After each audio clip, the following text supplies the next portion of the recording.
Hey everyone, welcome to Car Conversations. Today I am reviewing one of the best luxury 3-row crossovers on the market.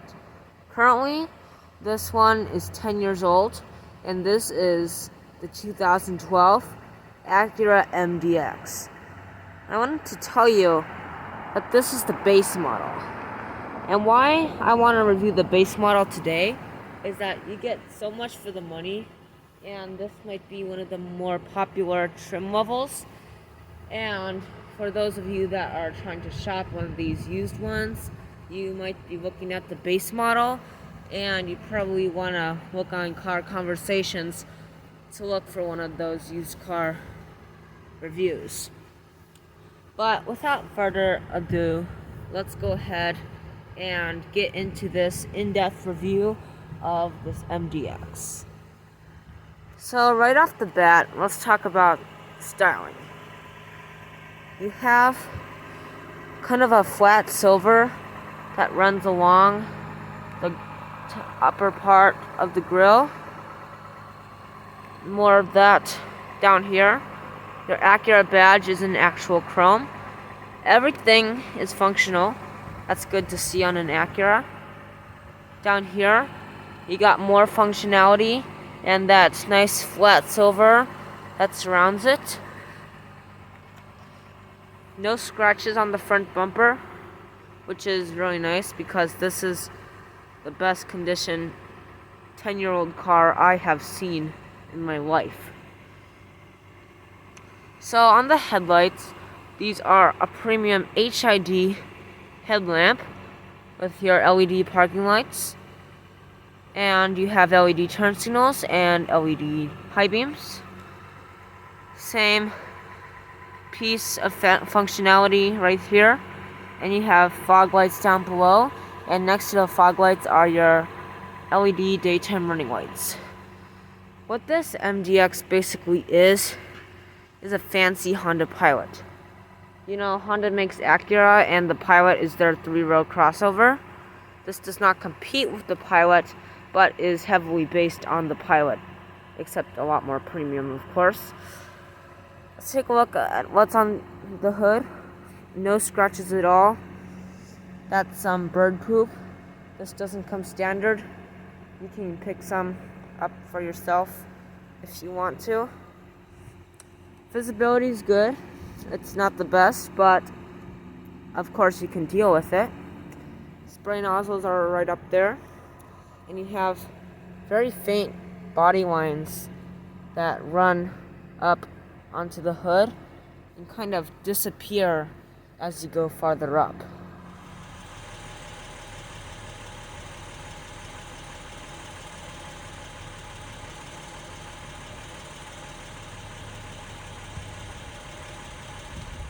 So coming down to the wheels, these are only available with 18-inch alloys. However, they come in many different styles. This is the 5-spoke brushed aluminum, and it has 55 series sidewalls with 255 on the width. Now, as we take a look around the side of the MDX, you have the option of the mud flaps. These are not standard, so you have to option them on. You got flat black along the bottom. This is the base model. But what is okay about this is that it will take the beating a lot better than this beautiful gray paint color. As we work our way up, you have a good-sized A-pillar with gloss black right here. It'd be nice if this was a little window cutout. But on the mirrors, these are heating and these power adjust. If you want auto dimming and power folding and blind spot monitoring, you have to get the advanced model. Power folding does come standard technology and above, but to make up for that, you have a little mirror right there.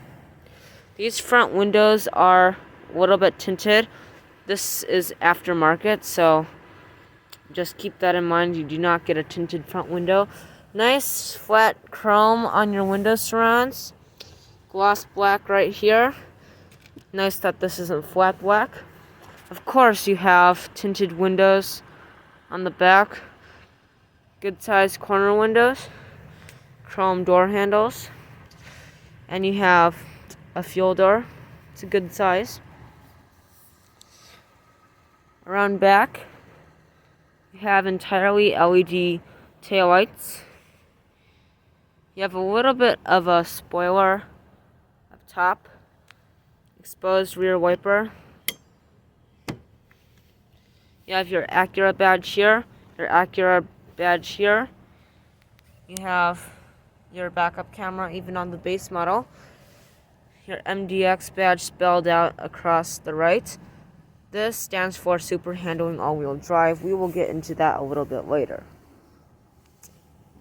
These taillights, as I have said before, are entirely LED. They do look quite nice. And down here you have reflectors and a chrome piece that runs across there. It would be nice if this was painted.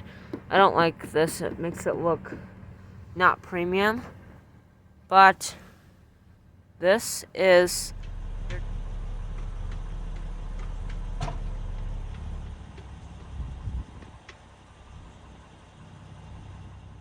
now, as we walk up to the side of the MDX, you have the normal key fob, but the key fob is actually really cool.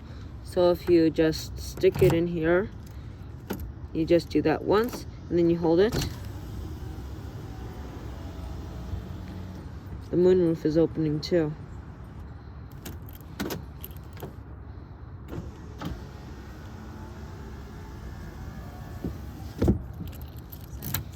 But there's no smart entry system on any of the grades.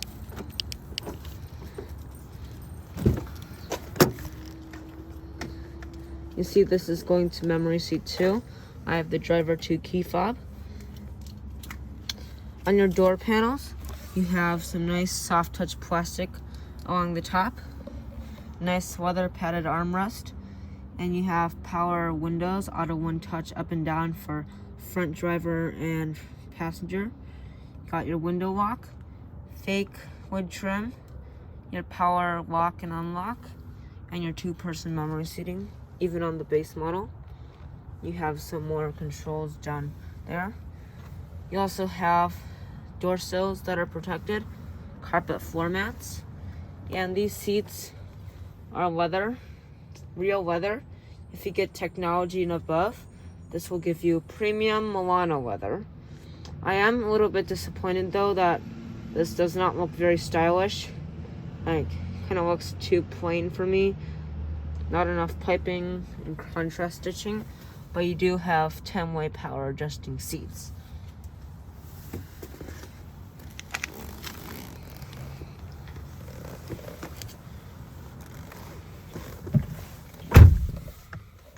Down here you have your power mirror adjust, traction control off, and this would be your heated steering wheel button on the advanced model.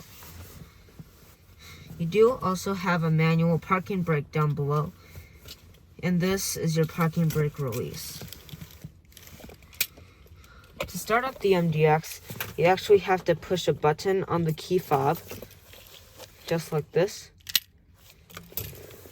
and you stick it in the ignition. You also have a power steering wheel.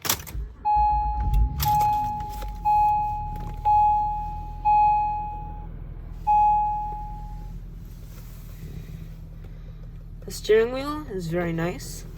You have flat black on the buttons. It's very nicely leather wrapped. This is your Bluetooth settings, and this is to scroll through your gauge cluster right there, and you have your cruise control settings. Adaptive cruise control is standard on the advanced model.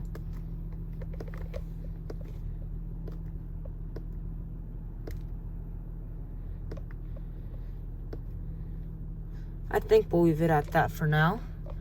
But once everything clears up, we'll try our horn test. You do not have the 3 flash function. If you want it, you just hold it.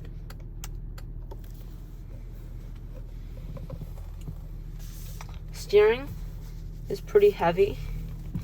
A little bit too heavy for my preference. Of course, I can't drive yet. I'm almost 12 years old, so why would I be driving? The nice thing is that you have paddle shifters behind the steering wheel. Let's try our windshield washer test.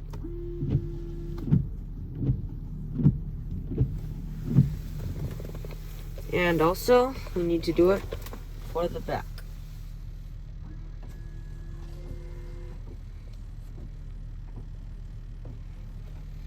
As you can see, works very nicely. You do have to hold it a little bit so the spray will come out. It looks like everyone is clear.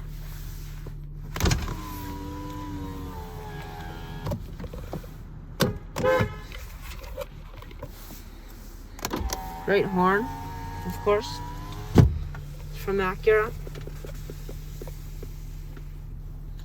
You do have a little strip of information up top. If you get the technology and above, that will give you a 7-inch screen that is to be controlled with a very big dial down here. And this would go away because this, if it wasn't busy enough, it's gotten like 2 times busier. Your climate control settings are located right here. You just push that button and you can adjust it like that.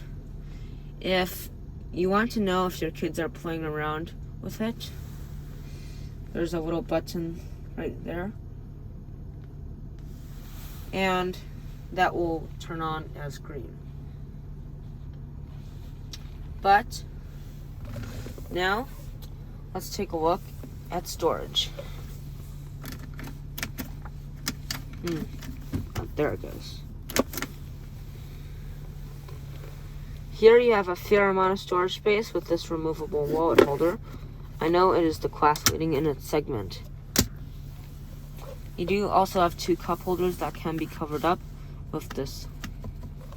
And you have your heated seats here and heated seats for the passenger. The advanced model will throw in ventilated seats. And let's take a look at the backup camera. It's actually up here on the rear view mirror. It's very nice. The guidelines do not move, which is disappointing. Up top here, we have your home link, sunglasses holder, your reading lights, and your moonroof settings. Let's take a look at the moonroof. Sorry.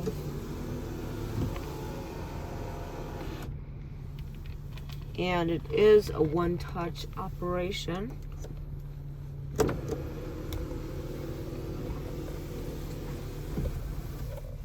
But why don't we go ahead and get on the passenger side and see how your front passenger will. Alright, so now coming on the passenger side, you will have pretty much the same door panel. You lose the 2-way lumbar support on the seat adjustments. Seats are made of the same material as the driver's side. You do also have this little storage space down here, good for a can of Coca-Cola. Let's hop on in really quick.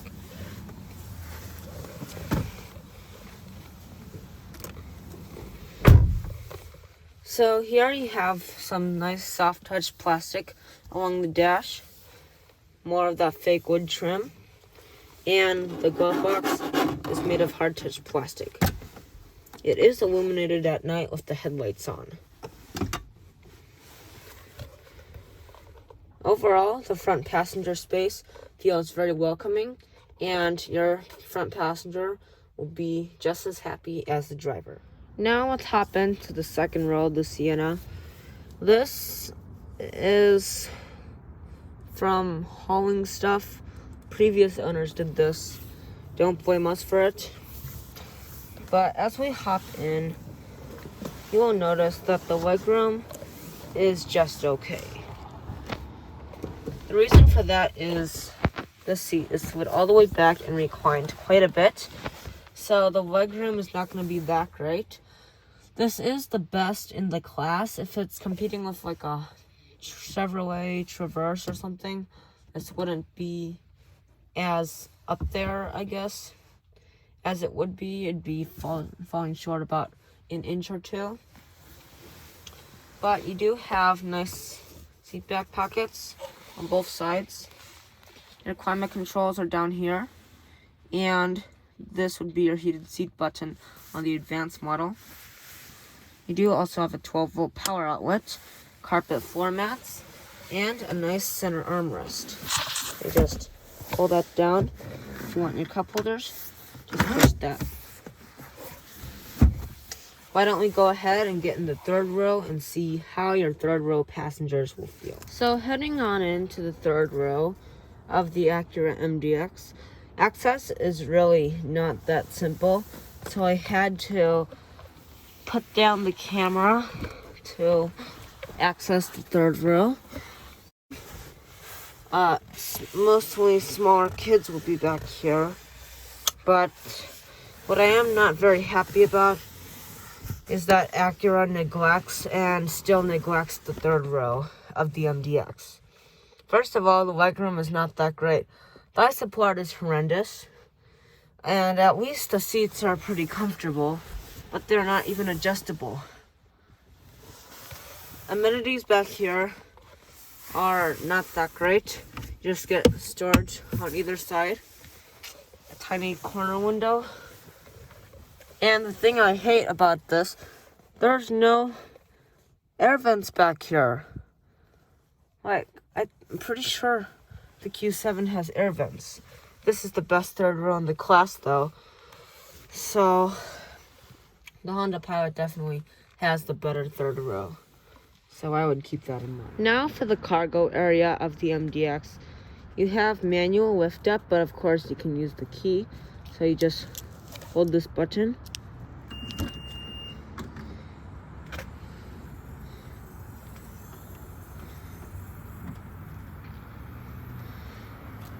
Here you have around 13 cubic feet of trunk space with the third row up. You have storage places on either side, as well as hooks, tied-on hooks, and both are on either side. But one thing that you only have on the left side is a 12-volt socket right there. Under the floor, you have a good amount of storage space, and your spare tire will be located right there. As far as folding down the seats, you have to take the seat belts out of their little seat belt thing, and you have to put down the headrests.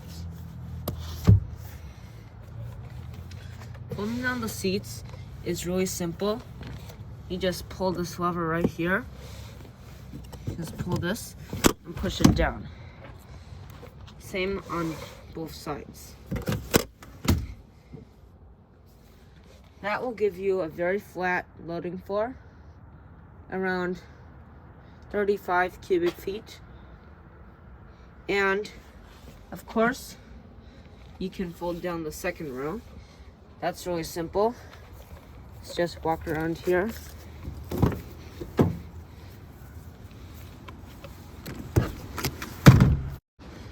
There, that will give you a maximum of around 85, 70, around there, around 70 cubic feet of cargo room. I know the new MDX has a whopping 95, and just keep in mind that the loading floor is not completely flat. There is a little bit of a hill. For reference, I have a carry-on suitcase right here. Just throw it in there flat, not tilted up or anything. And we'll close the trunk.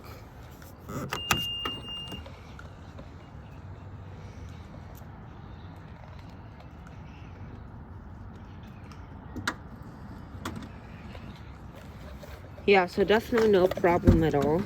I was not expecting any problems. And on top of that, you can haul stuff on your roof. Under the hood of the MDX is the standard 3.7 liter I-VTEC V6. This produces 300 horsepower and 275 pound-feet of torque. It is mated with a pretty rough 6-speed automatic transmission.